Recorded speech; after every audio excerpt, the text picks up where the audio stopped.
Her husband cut her hair, but fate had an unforgettable lesson for him. It was her 40th birthday, a moment she'd been waiting for. But instead of a celebration, her husband shattered everything by grabbing scissors and cutting off her hair in a cruel, unthinkable act. He thought it would silence her, break her spirit. But what he didn't know was that this one moment would start a chain reaction that would ruin his life. Publicly, permanently, and painfully. Because fate was watching. And when she finally rose again, the entire world would know what he did. Before we get into the story, comment below where in the world you are watching from today. And if you like this story, don't forget to subscribe. Laura opened her eyes to the soft morning light filtering through her bedroom curtains. A smile touched her lips as she remembered. It was her 40th birthday. The thought brought a mix of excitement and nostalgia as she stretched and climbed out of bed, her bare feet padding across the hardwood floors of their Chicago townhouse. In the kitchen, she pulled out her mother's worn recipe card for carrot cake. The edges were soft and yellowed, bearing spots from years of use. Laura ran her finger gently over her mother's familiar handwriting, remembering countless afternoons spent together at the counter, grating carrots and measuring spices. 2 cups of flour, she whispered to herself, carefully leveling each cup before adding it to the bowl. The familiar motions brought comfort, sifting dry ingredients, folding in the carrots, adding the perfect amount of cinnamon. Her mother had always said baking was like love. It needed patience and attention to detail. The morning passed peacefully as she worked. While the cake baked, filling the house with its warm, spiced aroma, Laura walked to the corner flower shop. The bell tinkled as she entered, and she selected a small bouquet of cream-colored roses mixed with delicate baby's breath. Back home, she arranged them in her favorite crystal vase, positioning them perfectly at the center of the dining table. Throughout the day, she checked her phone periodically. No messages from Mike, no calls. He's probably planning something special, she told herself, smoothing the crisp white tablecloth. He always likes to surprise me. As evening approached, Laura took extra care getting ready. She curled her long hair section by section, letting it fall in soft waves down her back. The wine-red dress she chose was one of her favorites, elegant but not flashy, with a flattering cut that made her feel confident. A touch of mascara, a swipe of rose-colored lipstick, and she was ready. At 7 o'clock sharp, Laura lit the candles on the dining table. Their warm glow caught the crystal of the wine glasses she'd set out, casting dancing shadows on the walls. She adjusted the place settings one final time, making sure everything was perfect. 7:30 came and went, then 8. Laura's stomach tightened with each passing minute, but she kept her smile fixed in place.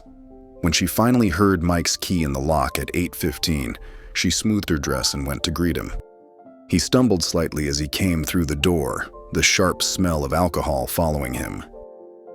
Traffic was terrible, he announced without looking at her, dropping his keys on the entry table with a clatter. Absolute nightmare getting home. I'm just glad you're here now, Laura said softly, trying to keep the disappointment from her voice. I thought we could have a nice dinner together. Mike finally turned to look at her, his eyes narrowing as they swept over her appearance. What's all this for? He asked, gesturing vaguely at her outfit. It's my birthday, Laura reminded him gently. I thought we could celebrate together. He snorted, loosening his tie. Is that why you're dressed up like this? A bit much, don't you think? Laura's chest tightened, but she pressed on. I made Mom's carrot cake, your favorite. Would you like to sit down? You know what you look like, Mike continued as if she hadn't spoken, following her into the dining room. Like one of those women who can't accept they're getting older, the hair especially, all those curls. It's desperate. Laura's hands trembled as she struck a match to light the candles on the cake. Please don't, she whispered. Not tonight. Not tonight? Mike's voice took on a mocking edge. What makes tonight so special? Another birthday? They all blur together after 40, don't they? Tears pricked at Laura's eyes as she carefully set the cake on the table. Before she could respond, Mike turned abruptly and strode into the kitchen. She heard him yanking open drawers, muttering under his breath. "Mike?" she called uncertainly. "What are you—" The sound of his footsteps returning made her turn. In his hand, he gripped the kitchen scissors, metal glinting in the candlelight. Before Laura could process what was happening, he was behind her. There was a terrible sound, the harsh snick of blades closing, and suddenly her head felt lighter on one side. Laura's scream seemed to come from far away as she watched a thick section of her carefully curled hair fall to the floor. Her knees gave out and she crumpled, fingers scrambling to gather the severed strands. Above her, Mike's voice was cold and dismissive. "You'll thank me one day." Laura stayed on the floor, tears falling silently as she clutched her hair. The candles on her untouched birthday cake slowly burning down in the darkness. The kitchen fell into a deathly silence, broken only by Laura's quiet sobs. The air felt thick and heavy, weighted with the horror of what had just happened. Mike towered over her, scissors still dangling from his loose grip, his expression devoid of any emotion, no hint of remorse, no flicker of concern. The metallic scissors caught the dying candlelight, casting strange shadows on the wall. One by one, the birthday candles sputtered and went out, leaving trails of smoke curling up into the darkness. The carefully baked carrot cake sat untouched on the table, its frosting beginning to soften in the warm room, a testament to hopes and celebrations that would never come to pass. Laura's fingers trembled as she wiped roughly at her tear-stained cheeks, smearing her carefully applied makeup. Her palm came away streaked with mascara and foundation, the physical evidence of her broken evening. The severed strands of hair lay scattered around her like fallen autumn leaves, each one representing years of growth, years of patience, destroyed in seconds. With deliberate slowness, she pressed her palms against the cold kitchen floor and pushed herself up. Her legs felt unsteady, but she forced them to hold her weight. Not once did she look at Mike as she stood. Not once did she acknowledge his presence. The silence between them stretched like an endless chasm, filled with all the words she couldn't bring herself to say. Her steps were measured and careful as she made her way to their bedroom. Each footfall seemed to echo in the quiet house, marking her path away from the disaster in the kitchen. Behind her, Mike remained motionless, as if frozen in the aftermath of his cruelty. The bedroom felt different now, alien and unwelcoming. Laura's hands shook as she stripped off the wine-red dress she'd chosen with such care just hours before. The fabric whispered as it fell to the floor, and she left it there, a pool of burgundy in the dim light. She pulled on a pair of worn jeans, the familiar denim offering a strange comfort. Her favorite cream sweater came next, its soft wool gentle against her skin, so unlike the harsh touch she'd endured earlier. She didn't bother with a suitcase. The thought of carefully selecting clothes and necessities felt impossible, like trying to plan a future when the present was crumbling around her. Instead, she grabbed only what she couldn't leave behind, her purse from the dresser containing her wallet, her phone from the nightstand, its screen dark and accusatory, the car keys that jingled too loudly in the quiet room.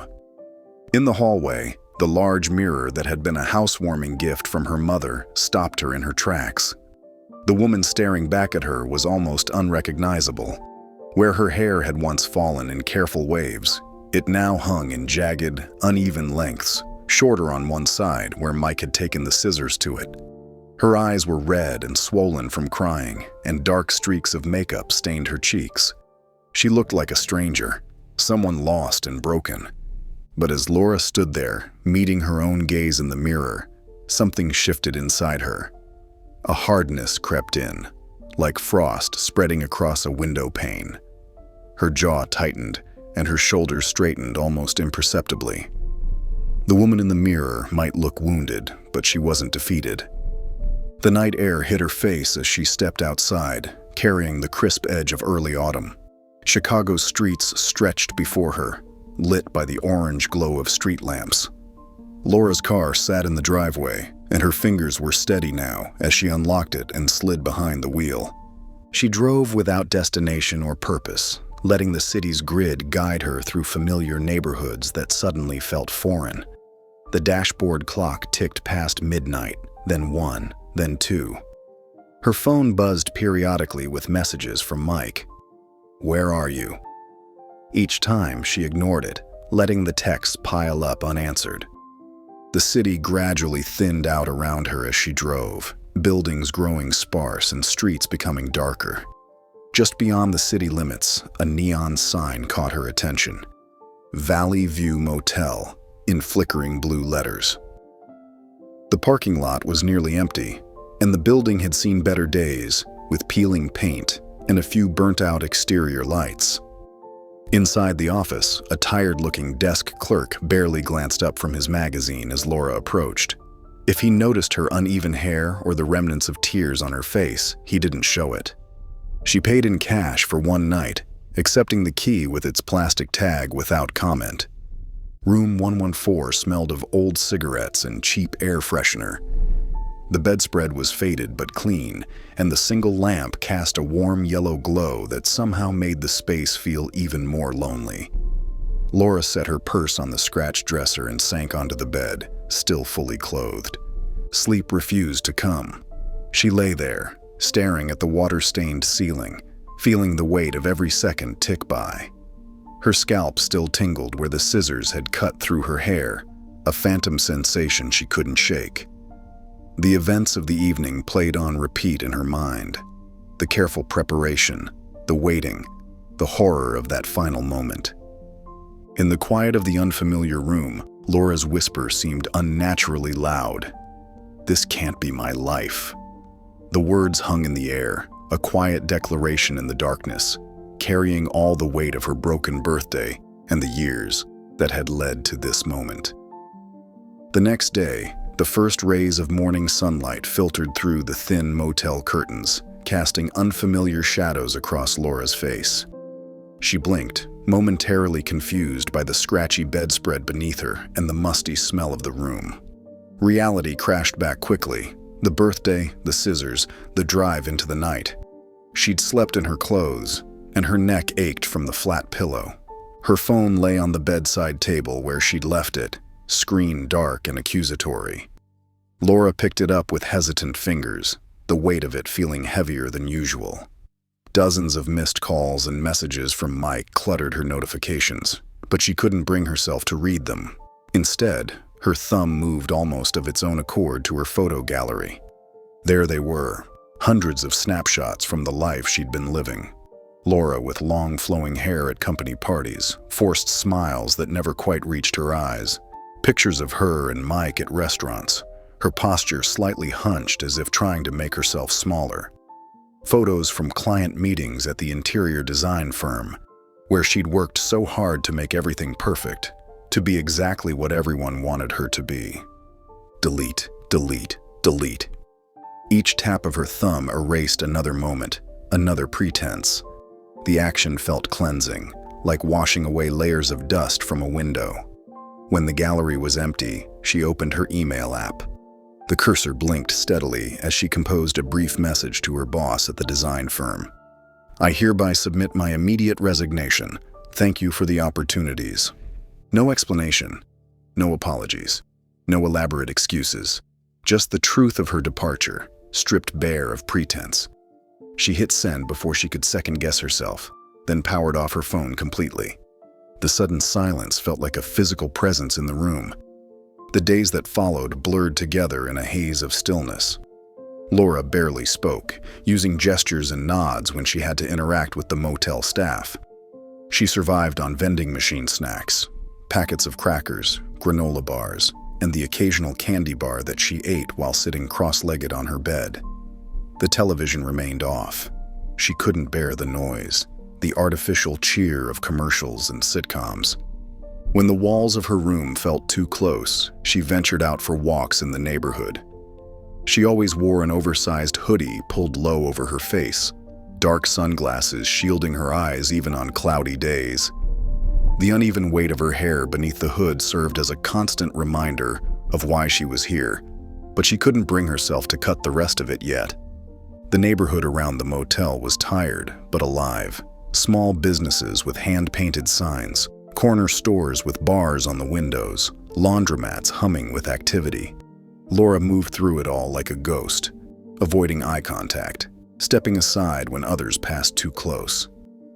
She learned the rhythms of the streets, when the lunch crowds would surge from nearby offices, when the evening quiet would settle in. On one such evening walk, a small storefront caught her attention. The window display was cluttered with mismatched items, old books, costume jewelry, vintage clothing on wire hangers.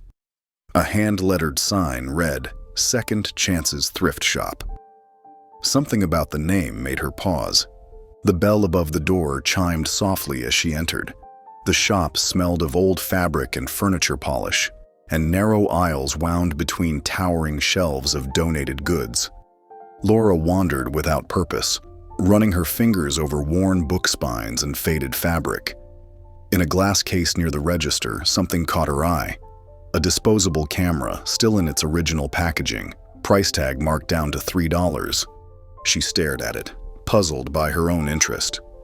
The camera was outdated technology, practically obsolete in an age of smartphones and digital photography. Yet something about its simplicity called to her. 27 chances to capture moments, no delete button, no filters, no way to perfect the image before it was taken. Just raw, unedited reality. Laura bought the camera with cash from her dwindling supply, cradling it in her hands as she walked back to the motel. The plastic packaging crinkled as she opened it, the sound unnaturally loud in her quiet room. The camera felt light but solid in her hands, its mechanism clicking satisfyingly as she wound it. Standing before the bathroom mirror, Laura lowered her hood for the first time in days. Her reflection stared back at her, one side of her hair still falling past her shoulders, the other cruelly shortened, the ends ragged where the scissors had torn through. Dark circles shadowed her eyes, and her face was pale from days spent indoors. She raised the camera. Click. The next morning, she walked to a 1-hour photo shop she'd noticed during her wanderings. The teenager behind the counter didn't comment on her appearance, just took her camera and told her to come back in an hour. Laura spent that time in a nearby park, watching pigeons peck at crumbs while the sun climbed higher in the sky. When she returned for the photos, her hands trembled slightly as she opened the envelope. The first image, her reflection in the mirror, made her catch her breath. She'd expected to see defeat in that photo, to see herself broken and small. Instead, the woman in the image looked back at the camera with an intensity that startled her. Yes, her hair was destroyed, her face was tired, but her eyes held something else. Something that looked remarkably like strength. That evening, Laura found a notebook in the motel's small gift shop. She sat on her bed, pen hovering over the blank page, trying to understand what she'd seen in that photograph. Finally, she wrote, "What if I started seeing the world the way I feel?" The words stared back at her, both a question and an answer. She opened her laptop, the one thing she'd grabbed from her office during a quick stop days ago, and typed photography basics into YouTube. Video after video appeared. Composition techniques, lighting principles, how to tell stories through images. As Laura clicked on the first video, something stirred inside her. It wasn't happiness exactly. She was too raw for that. But it was something equally powerful. Curiosity. Interest. A tiny flame of possibility, flickering to life in the darkness.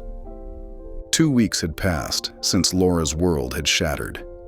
The motel room, with its faded wallpaper and humming air conditioner, had become a kind of sanctuary. But she knew she couldn't hide forever. Her savings were dwindling, and the disposable camera had awakened something in her that wouldn't stay quiet. One morning, while scrolling through Craigslist job listings on her laptop, an ad caught her eye. Photography studio assistant needed, part-time. The studio was located in a quiet neighborhood on Chicago's north side, far from her old life. Laura read the posting 3 times, her heart beating faster with each reading. The next day, she stood outside a brick building with large windows, trying to gather her courage. A simple sign read, "Wallace Photography Studio," in elegant black letters. Laura adjusted her baseball cap lower over her uneven hair and pushed open the heavy glass door. The studio smelled of developing chemicals and coffee. Natural light streamed through the windows, illuminating a space filled with photography equipment, backdrop screens, and carefully arranged props. Behind a desk covered in contact sheets and camera lenses sat a woman in her 60s, her silver hair cut in a precise bob, her eyes sharp and alert behind stylish glasses. "Can I help you?" the woman asked, looking up from her work. Laura's voice came out softer than she intended. "I'm here about the assistant position." The woman, June Wallace, according to the business card holder on her desk, studied Laura with an intensity that made her want to shrink back. But there was something else in that gaze, too. Not pity, but a kind of understanding that made Laura stand a little straighter. "Any experience with photography?" June asked. Laura shook her head. "Not professionally, but I'm willing to learn everything." June drummed her fingers on the desk, considering. "It's mostly cleaning, organizing, basic photo editing to start. Pay isn't great." "That's fine," Laura said quickly. I need somewhere to start." June nodded slowly, as if hearing something in Laura's voice that went beyond the words. "When can you start?" "Now." Laura hadn't expected it to be this simple. "Good answer." June stood up and grabbed a ring of keys from a drawer. "Let's show you around." The days that followed fell into a rhythm that felt both new and familiar. Laura arrived early each morning, cleaning the studio before clients arrived, organizing props and backdrops, learning the basic editing software June used for client photos. She worked quietly, efficiently, keeping her head down, but absorbing everything around her. What fascinated her most was watching June work with clients. The photographer had an uncanny ability to put people at ease, to draw out genuine smiles and unguarded moments. She spoke firmly but kindly, adjusting poses with confident hands, telling stories that made children laugh and adults relax. Laura found herself lingering after her tasks were done, watching June work with the cameras. She studied the way June's hands moved over the equipment, how she adjusted settings without looking, the way she saw light and shadow before pressing the shutter. One evening, as Laura was organizing a shelf of camera equipment, she felt June's presence behind her. "Ever held one?" June asked, nodding toward the professional cameras. Laura's hands stilled on the shelf. "Only recently," she admitted. "A disposable camera." Without comment, June reached past her and picked up an older DSLR camera. She checked it over with practiced hands, then held it out to Laura. "Then start." Laura took the camera carefully, feeling its weight, its potential. "I wouldn't know where to begin." "Yes, you would," June said simply. "I've seen you watching. You've been learning more than you realize." She showed Laura the basic controls, explained aperture and shutter speed, then stepped back. "Take it with you when you leave today. Practice." That night, Laura walked the streets near her motel with new eyes. The camera felt like an extension of herself as she captured the way sunset light painted brick walls golden, how shadows stretched long and blue down alleyways, the strange beauty of streetlights reflected in puddles. She returned to the studio the next morning with a memory card full of images. June looked through them without comment, then showed Laura how to improve her composition, how to work with natural light, how to see stories in ordinary moments. Each evening after that, Laura explored the city through her lens. She photographed buildings reaching into twilight skies, children playing in park sprinklers, elderly couples holding hands on benches. The camera became both shield and window, allowing her to observe the world while remaining safely apart from it. One afternoon, she was walking through her neighborhood when she spotted an older woman sitting on her front stoop. The woman's face was lined with years, her eyes distant with some private sorrow, but there was a dignity in her pose, a grace in the way she held herself. Without thinking, Laura raised the camera. The resulting photograph captured something raw and true, grief and resilience sharing the same space, like light and shadow in perfect balance. Laura printed the image in the studio's darkroom, her hands trembling slightly as she watched it emerge in the chemical bath. She found a simple black frame and, heart-pounding, placed it on June's desk the next morning. June picked up the frame and studied the image for a long moment. Her expression remained neutral, but her eyes moved over every detail, taking in the composition, the lighting, the emotional weight captured in that single moment. Finally, she looked up at Laura, who had been standing nervously by the desk. "You've got something," June said, her voice firm with conviction. "Don't waste it." For the first time since that terrible birthday night, Laura felt her lips curve into a genuine smile. It was small, tentative, but real, like a flower pushing through concrete, reaching for the light. 2 months had passed like a gentle breeze at Wallace Photography Studio. Laura's hands no longer shook when she handled the cameras, and her eye had grown sharper, more discerning. The uneven edges of her hair had grown out enough to style, though she kept it shorter now, a choice that felt both practical and symbolic. Every evening after the studio closed, Laura would walk the streets of Chicago with her camera. She'd developed a particular route that took her through diverse neighborhoods, past community centers and small parks. The camera had become an extension of her vision, capturing moments that others might miss. A child's untied shoelace trailing in a puddle, an elderly man feeding pigeons with infinite patience, the way morning light caught in a spider's web between fence posts. One Wednesday evening, Laura was sitting at her computer in the studio's back room, sorting through the day's photos. The soft hum of the editing software filled the quiet space as she adjusted contrast and shadows. Then she paused, her cursor hovering over one particular image that made her breath catch. She'd taken it outside a women's shelter. Not intentionally. She'd been photographing the play of light on the building's brick wall. But in the frame was a woman stepping out of the shelter's door, her face turned slightly away. Even in profile, the purple-black bruise around her eye was unmistakable. Yet there was something else in the image. The way the woman held her shoulders, straight and determined, the slight lift of her chin.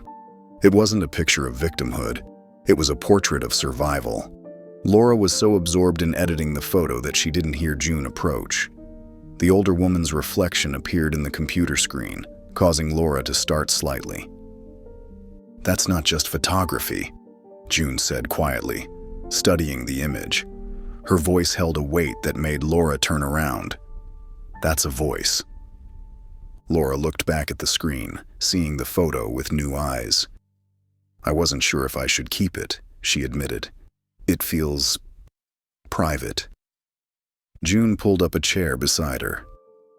Sometimes the most private moments speak the loudest truths.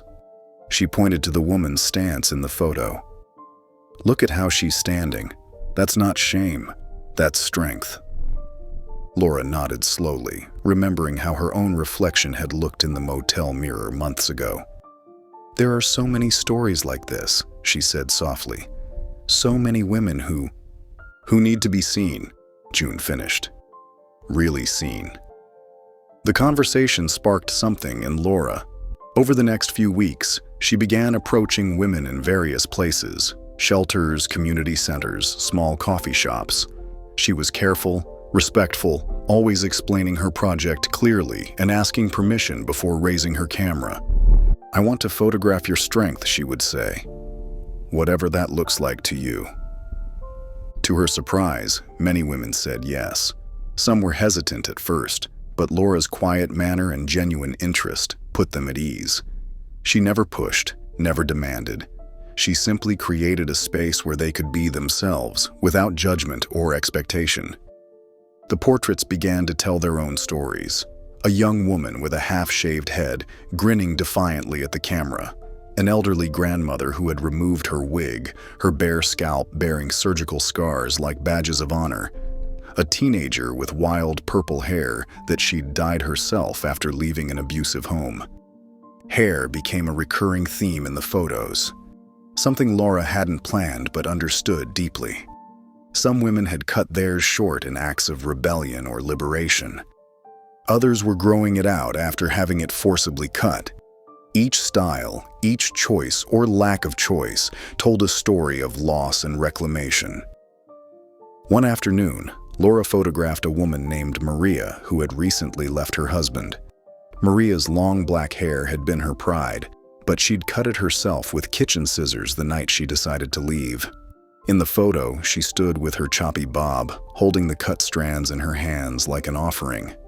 "I thought I'd feel ugly," Maria told Laura after seeing the photo. "But I look powerful." Laura's collection grew, each image more compelling than the last. June noticed the change in her work, the way she was developing not just technically, but emotionally. The older photographer began offering more specific guidance, teaching Laura about composition techniques that could enhance the storytelling aspects of her portraits. After much consideration, Laura created an Instagram account called The Real Lens. She posted the photos anonymously, always with the subject's permission, often including brief snippets of their stories when they were willing to share them. She was careful to protect identities when needed, focusing on elements that spoke to universal experiences: hands, posture, the way light caught in newly grown hair. The first few posts received modest attention, but then something shifted. Women began sharing the photos, recognizing themselves in these stories of transformation and resilience. The follower count grew steadily, first hundreds, then thousands. Comments started flowing in, "This is what healing looks like. I never thought my scars could be beautiful until I saw these photos. Thank you for showing us as we really are." One evening, as Laura sat in her small apartment, she'd finally moved out of the motel, a new comment appeared under her latest post, a photo of a woman whose hair was growing back after chemotherapy. The message read simply, "I see myself in these faces. Thank you." Laura's hands trembled as she read and reread those words. They seemed to echo everything she'd been trying to say through her lens, everything she'd been feeling since that night 2 months ago when she first picked up a camera. In capturing other women's journeys toward reclaiming their power, she had somehow found her own voice. The studio felt different after hours. Shadows stretched longer across the hardwood floors, and the usual bustle of clients and equipment being moved gave way to a deep, contemplative silence. Laura stood in the main shooting space, her hands fidgeting with the tripod as she adjusted its height for what felt like the 100th time.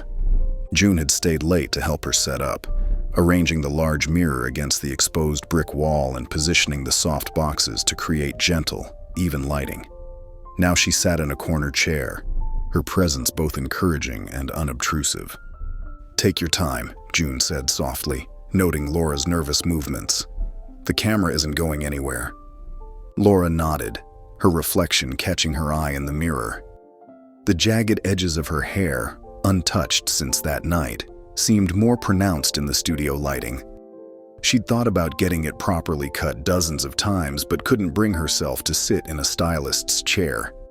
The uneven strands had become a testament to her journey, a visual reminder of where she'd been and how far she'd come.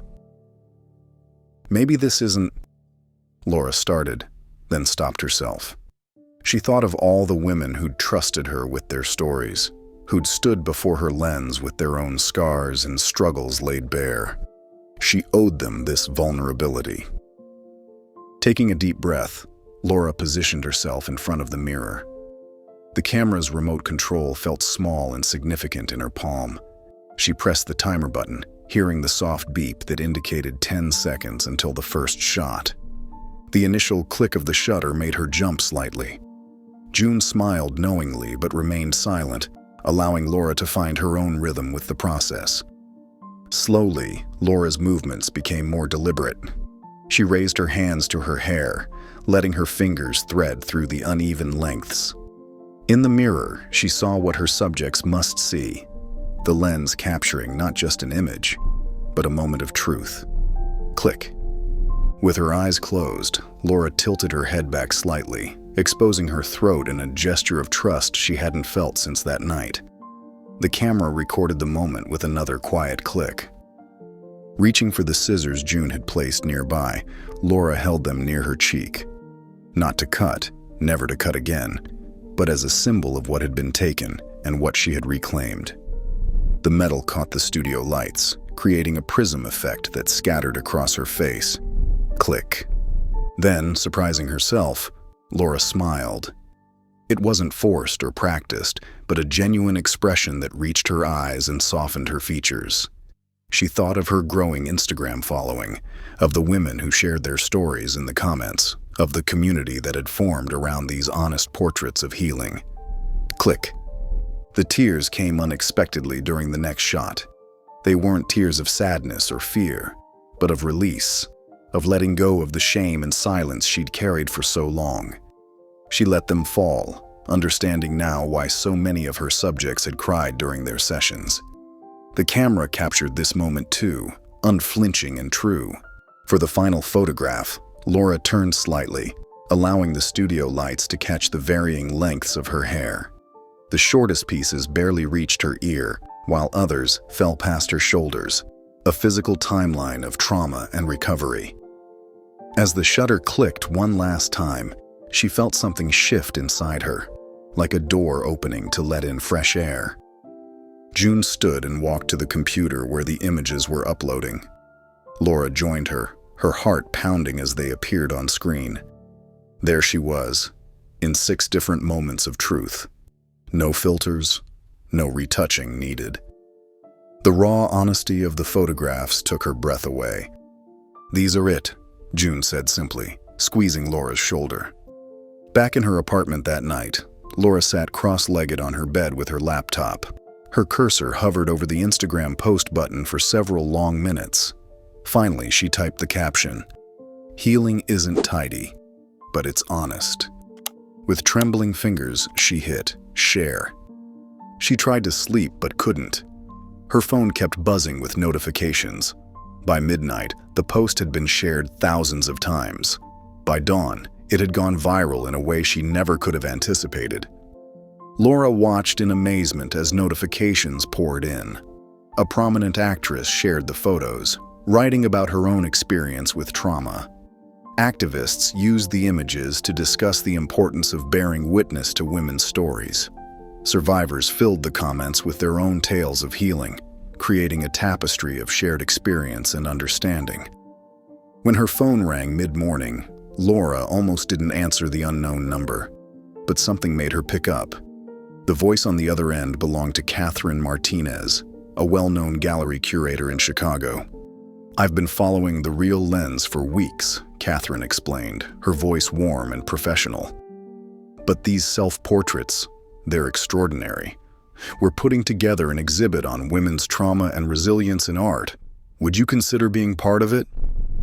Laura sat down hard in her office chair at the studio, her free hand gripping the desk for support. June looked up from her work, concern crossing her features at Laura's expression. After ending the call, Laura stared at her phone in disbelief. June approached quietly, setting down a cup of tea beside her. "Everything okay?" June asked, though her tone suggested she already knew the answer. Laura looked up at her mentor, her voice barely above a whisper. "I think the world just saw me." The words hung in the air between them, heavy with meaning. In the soft morning light streaming through the studio windows, Laura's uneven hair caught the sun, creating a halo effect that reminded her of her very first self-portrait in that motel mirror. Only now, instead of seeing survival, she saw triumph.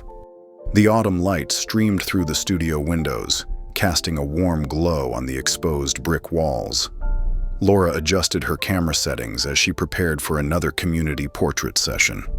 3 months had passed since she'd posted her self-portraits, and life had taken unexpected turns that still left her breathless when she thought about them too long.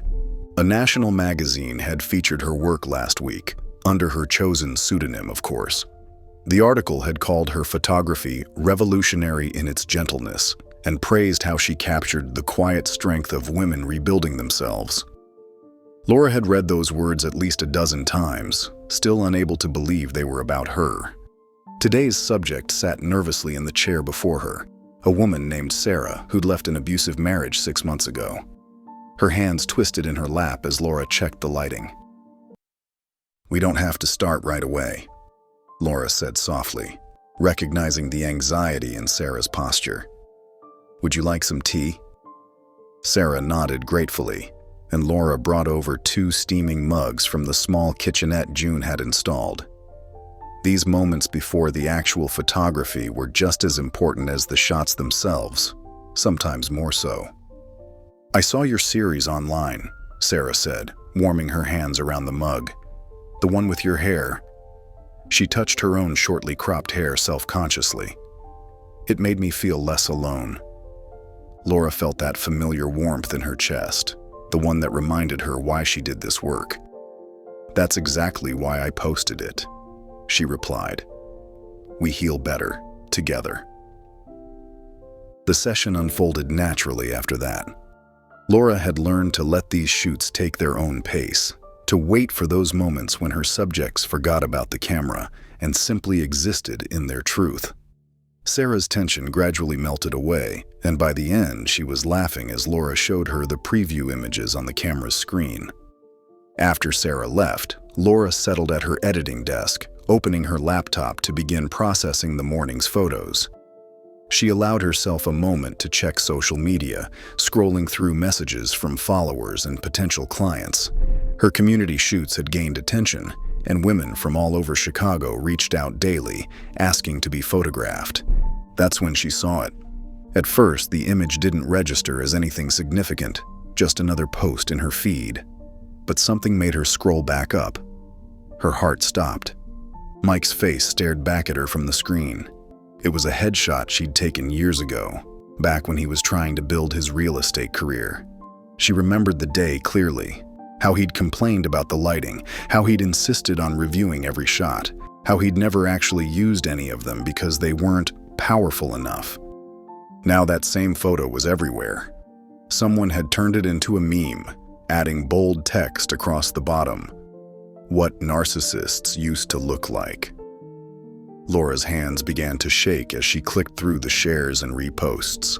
The image had spread across platforms: Twitter, Instagram, TikTok, blogs. People were using it in videos about toxic relationships, adding their own captions and stories. Laura opened another tab and logged into her old stock photo account. Years ago, she'd uploaded dozens of unused images from her previous life, including several of Mike's failed headshot session. The licensing agreement was still there, clear, legal, and irreversible. She had released the rights to those photos, and now they belonged to the world. Comments flooded every repost. "This is exactly what my ex looked like. Same smug expression." The fake charm practically radiates through the screen. "I can feel the gaslighting from here." Laura sat back in her chair, her tea growing cold beside her. The universe had a strange sense of poetry.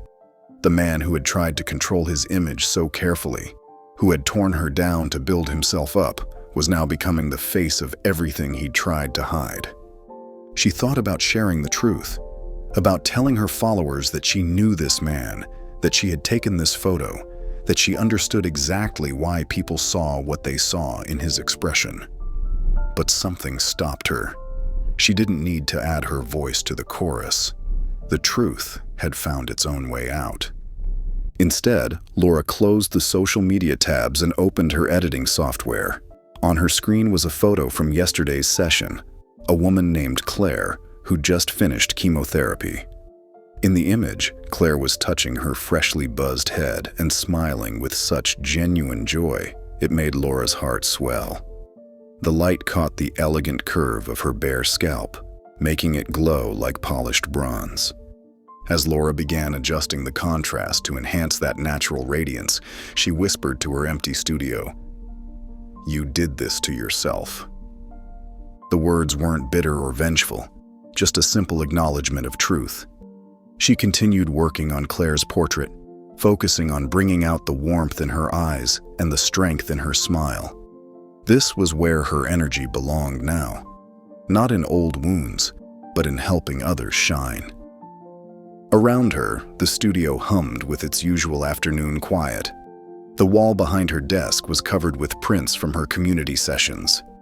Women of all ages, backgrounds, and stories, each one captured in moments of authentic healing. Their collective strength filled the space, a testament to resilience and recovery.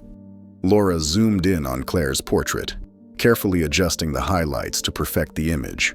The sound of her mouse clicking merged with the gentle whir of the heating system and the distant city noise filtering through the windows.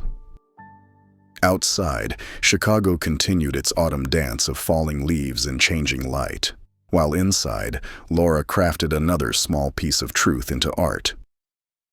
The manila envelope arrived at the studio on a Tuesday morning. Laura was helping June organize prints from yesterday's shoot when the courier asked for her signature. The moment she saw the legal letterhead, her hands began to tremble. June noticed immediately. "What is it, dear?" Laura's eyes scanned the document, her face growing paler with each line. "It's from Mike. He's suing me for defamation." She sank into the nearest chair, the papers rustling in her shaking hands. June set down the stack of prints she'd been sorting and walked over, her steps measured and deliberate. She held out her hand, and Laura passed her the documents. The older woman's eyes narrowed as she read, her expression hardening with each page. "He claims I orchestrated the whole thing," Laura explained, her voice barely above a whisper.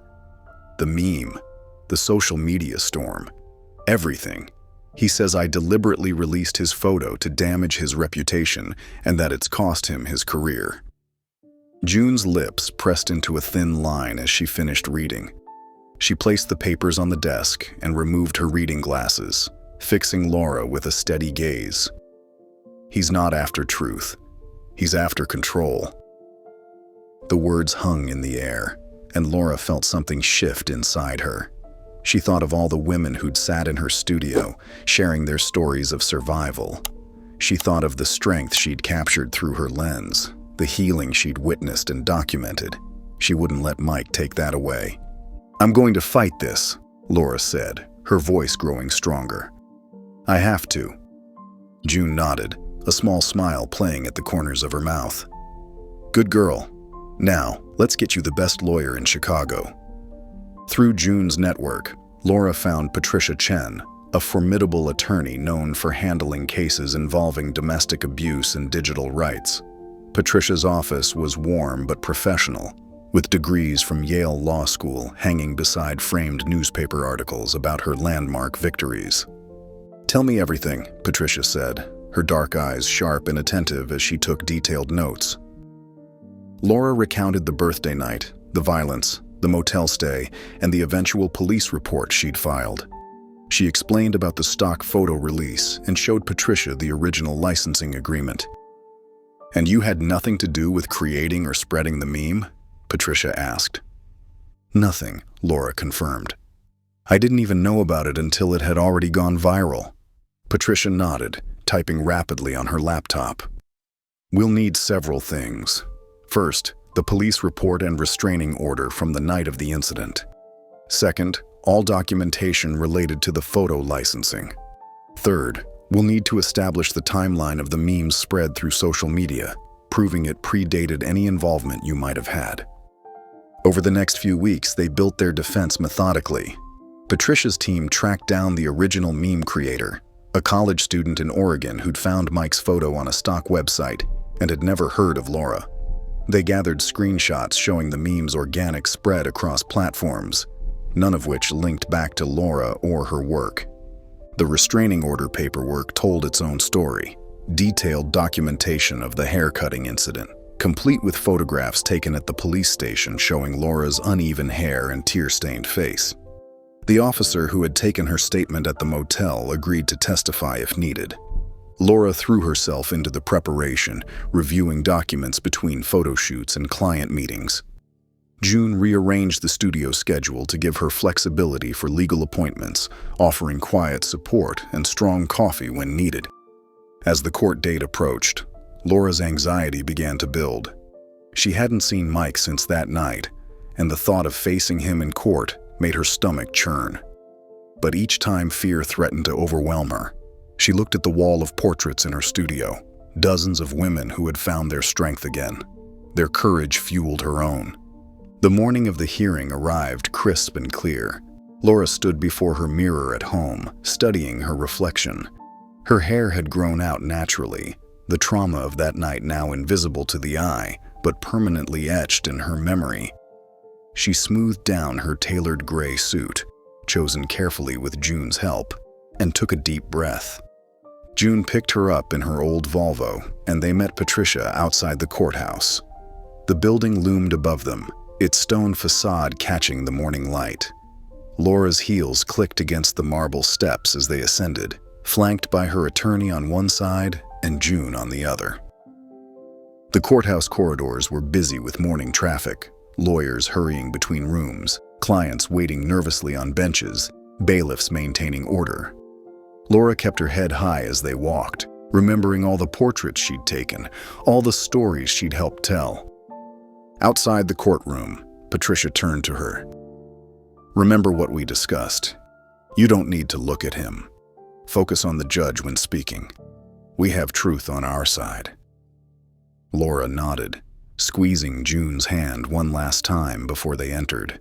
The courtroom was smaller than she'd imagined, with wooden benches and morning light filtering through high windows. And there, at the plaintiff's table, sat Mike. He looked different, older, somehow diminished. His suit hung loosely on his frame, and his once perfect hair was graying at the temples.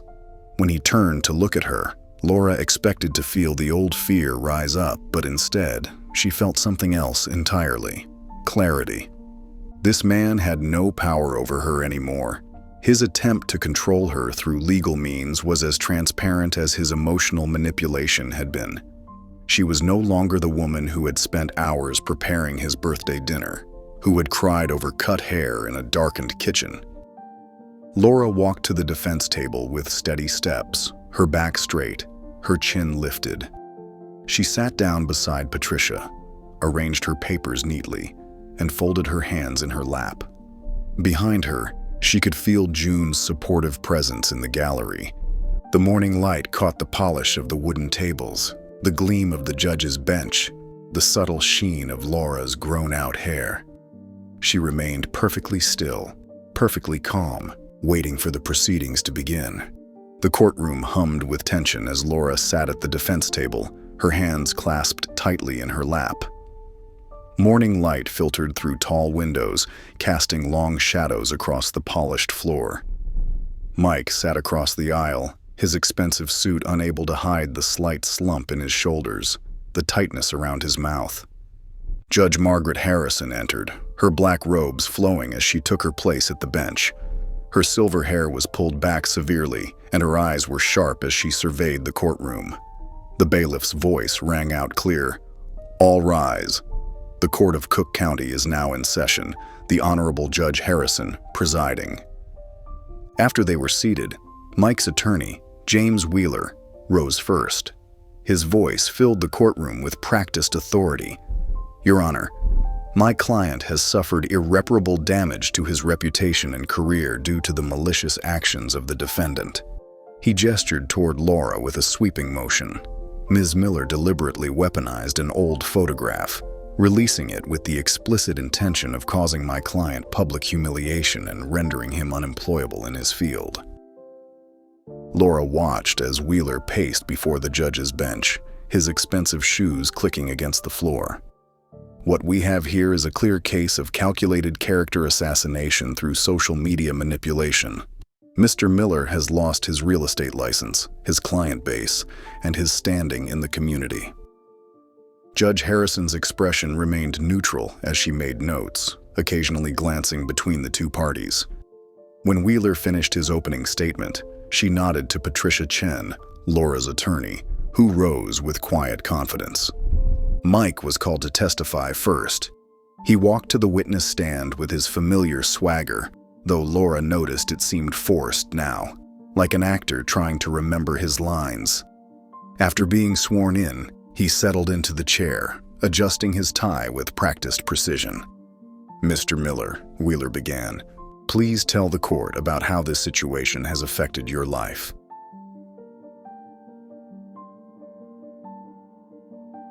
Mike leaned forward, his voice taking on the smooth, persuasive tone he'd often used in his real estate pitches. "I've been destroyed by cancel culture," he said, shaking his head sadly. "A simple misunderstanding, a joke taken completely out of context, has been twisted into something unrecognizable." He continued speaking about his losses, financial, professional, personal, his voice rising with practiced indignation. "I've been made into some kind of monster online, all because of a photograph that my ex-wife maliciously released." Patricia Chen rose for cross-examination, her movements deliberate and controlled. "Mr. Miller, let's discuss the night of March 15th, shall we?" She approached with a stack of papers. "These are text messages you sent to Ms. Miller after she left your home that evening. Would you please read the highlighted portion?" Mike's face tightened as he looked at the messages. His voice grew quieter. I'd rather not." "Then I'll read them for you," Patricia said, taking the papers back. "Where are you, you ungrateful BRR? Can't take a joke. Maybe now you'll learn to dress your age." "There are several more messages in this vein, Mr. Miller. Would you characterize these as jokes taken out of context?" The courtroom was silent as Patricia continued, methodically introducing evidence. She projected photographs onto a screen. The police report filed from the motel, dated timestamps clearly visible. Then came the emergency photos taken by the responding officer. Laura's uneven hair, her tear-stained face, the chunk of hair still clutched in her trembling hands. Mike's composure cracked further under each piece of evidence. His answers became defensive, then aggressive, then confused. When Patricia showed security camera footage from the townhouse showing him arriving drunk that night, he slumped in his seat. After Mike's testimony concluded, Laura took the stand. She felt surprisingly steady as she walked forward, took her oath, and sat down. The wooden chair was hard beneath her, but she kept her posture straight, her voice clear. "Ms. Miller," Patricia began gently, "please tell the court about the events of March 15th. Laura took a deep breath. "It was my 40th birthday," she began. "I spent the day making my mother's carrot cake recipe, setting the table with candles, trying to make everything perfect." Her voice remained steady as she described the evening, Mike's late arrival, his increasing cruelty, the moment he grabbed the scissors. "I felt something break inside me that night," she continued. "Not just when he cut my hair, but when he laughed afterward. Said I'd thank him one day. I knew then that I had to leave." She described her escape to the motel, the days of hiding, the slow process of rebuilding her life. When she spoke about discovering photography, her voice grew stronger. "I found my voice through my camera. I learned to tell stories that needed to be told." Patricia held up the stock photo agreement. "And this image of Mr. Miller, when did you release this?" 3 years ago, Laura replied. "It was part of a larger collection of professional headshots I'd taken. I released them legally through a stock photo service. I had no idea how that particular photo would be used, and I had nothing to do with the meme that was created." "Your final statement to the court?" Patricia asked. Laura looked directly ahead, her voice clear and firm. "I never needed to destroy him. He did that himself." Judge Harrison removed her reading glasses and studied both parties carefully. The courtroom held its breath as she began to speak. Having reviewed all evidence presented, I find no basis for the plaintiff's claims of defamation. What we have here is not a malicious attack, but rather the natural consequences of Mr. Miller's own actions coming to light. The photograph in question was legally released years before these events, and the defendant had no part in its subsequent use. She paused, her gaze sharp. This is not defamation. This is documentation, case dismissed, with prejudice. The sound of her gavel echoed through the courtroom. Mike sat frozen at his table, his face ashen. Murmurs rippled through the gallery as people began to move. Laura stood slowly, gathered her belongings, and walked toward the door. Her steps were steady, her head held high as she made her way out of the courtroom. The gallery buzzed with anticipation as Laura stood in the center of the vast space, taking in the transformed walls around her. The high ceilings of the Chicago Gallery of Contemporary Art seemed to stretch endlessly upward, making the portraits appear both intimate and monumental at the same time. Track lighting cast warm spots on each photograph, highlighting the raw beauty captured in every frame.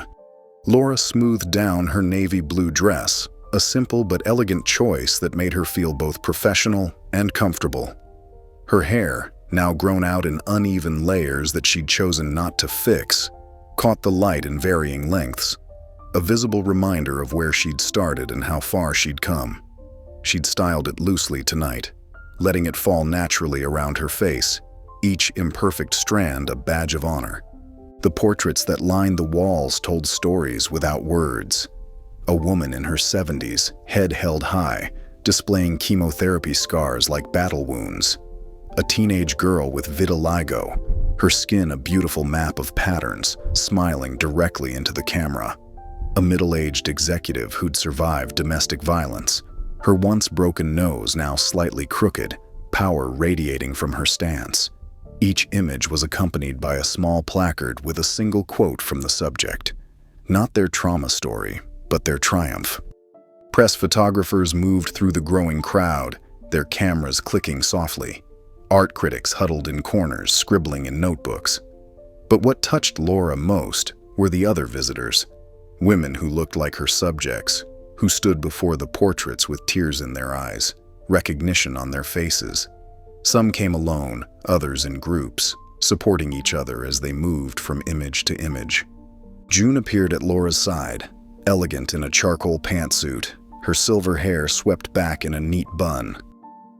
"The turnout is incredible," she said softly, squeezing Laura's arm. "And look, your name up there, right where it belongs."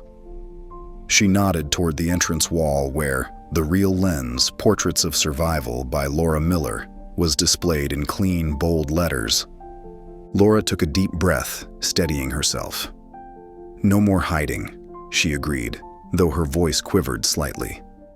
The decision to use her real name had been difficult, but necessary.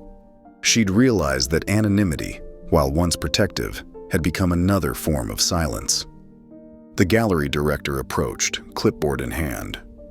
"We're ready to begin the panel discussion," she said, gesturing toward a section where chairs had been arranged in a semicircle. 5 women from Laura's portrait series took their seats, each one a subject who'd agreed to share their story publicly. The crowd gathered, settling into rows of chairs. Laura stood to the side, watching as each woman spoke. Sarah, whose portrait showed her embracing her mastectomy scars, described how the photo session had helped her reclaim her sense of beauty. Maria, photographed with her self-inflicted scars visible, explained how the image had helped her stop hiding. Each story built upon the last, creating a tapestry of healing and hope. Tissues were passed around as tears flowed freely. When the final speaker finished, the applause was deafening. Not polite gallery clapping, but full-throated celebration. Laura felt her own eyes welling up as she watched these women, once strangers, now connected through their shared courage. As the formal panel concluded and people began moving around the gallery again, Laura felt a small tug on her dress. She looked down to find a little girl, maybe 7 or 8, looking up at her with wide brown eyes. The child's mother stood nearby, watching with a gentle smile. Laura knelt down to the girl's eye level, touched by the earnestness in her face. The child reached out and touched a strand of Laura's uneven hair, then said with complete conviction, "You look like a hero." The words hit Laura like a wave of warmth. She smiled, feeling something shift inside her. Not pride exactly, but a deep sense of peace. "No, honey," she replied softly. "I just stopped letting villains write my story." The girl's mother wiped away a tear, nodding in understanding. As the evening progressed, Laura found herself drawn into countless conversations. Women shared their own stories in whispers, asked about starting photography, thanked her for creating a space where scars weren't shameful, but sacred. Art collectors discussed acquisition prices for certain pieces, with proceeds set to benefit women's shelters. A museum curator from New York mentioned the possibility of a traveling exhibition. The energy in the room was electric, but eventually, Laura needed a moment to breathe. She slipped out through the gallery's side door into the cool Chicago night. The city stretched above her, skyscrapers twinkling against the dark sky like stars brought down to earth. The spring air carried the scent of newly bloomed flowers from the nearby park, mixing with the urban sounds of distant traffic and wind between buildings. She closed her eyes, letting the breeze play with her hair. Behind her, the door opened and closed softly. June's familiar footsteps approached, and Laura opened her eyes to see her mentor holding 2 paper cups of tea, steam rising gently into the night air. "Peppermint," June said, handing one to Laura. "Thought you could use something calming." Laura accepted the cup gratefully, wrapping her fingers around its warmth. They stood in comfortable silence for a moment, looking up at the city lights. Then June spoke, her voice carrying the weight of someone who'd seen many transformations but few as profound as this one. "You built something no one can take," she said simply, gesturing toward the gallery behind them. Laura felt the truth of those words settle into her bones.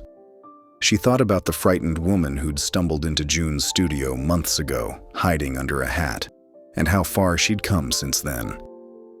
"I didn't just survive him," she replied, the realization crystallizing as she spoke. "I outgrew him." June smiled, understanding in her eyes, and they gently clinked their paper cups together. The gesture was small but significant, a toast to transformation, to truth, to taking back one's story. From inside the gallery came the distinct sound of a camera shutter, someone capturing another moment of truth. The sound no longer made Laura flinch. Instead, it reminded her of power reclaimed, of stories being told on their own terms, of light finding its way through every crack. The Sunday morning light streamed through the windows of Laura's home studio, casting long golden rectangles across the hardwood floor. The space, once just a spare room in her new apartment, had transformed into a sanctuary of creativity and healing. White walls displayed a rotating gallery of her work, while neat shelves held her growing collection of cameras and lenses. Laura sat cross-legged on her favorite chair, a worn leather piece she'd rescued from a thrift store, surrounded by stacks of recent photographs. Each image told a story of transformation, captured through her lens with the same careful attention she'd learned to give her own journey. She picked up a photo of Maria, a breast cancer survivor in her 50s. The woman stood proud and bare-chested, her mastectomy scars catching the light like badges of honor. Laura remembered how Maria's hands had trembled at the start of the shoot, but by the end, she'd stood tall, shoulders back, head high. The resulting image radiated strength, not despite the scars, but because of them. Next came a series featuring Sarah, a 16-year-old who'd recently escaped a religious cult. The girl had arrived at the studio wearing a long skirt and hair down to her waist, the required uniform of her former life. By the end of the session, she'd asked Laura to document her transformation.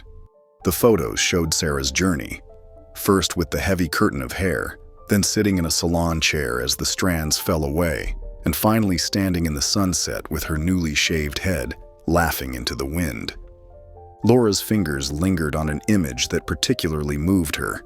An elderly woman named Rose posed with her teenage granddaughter.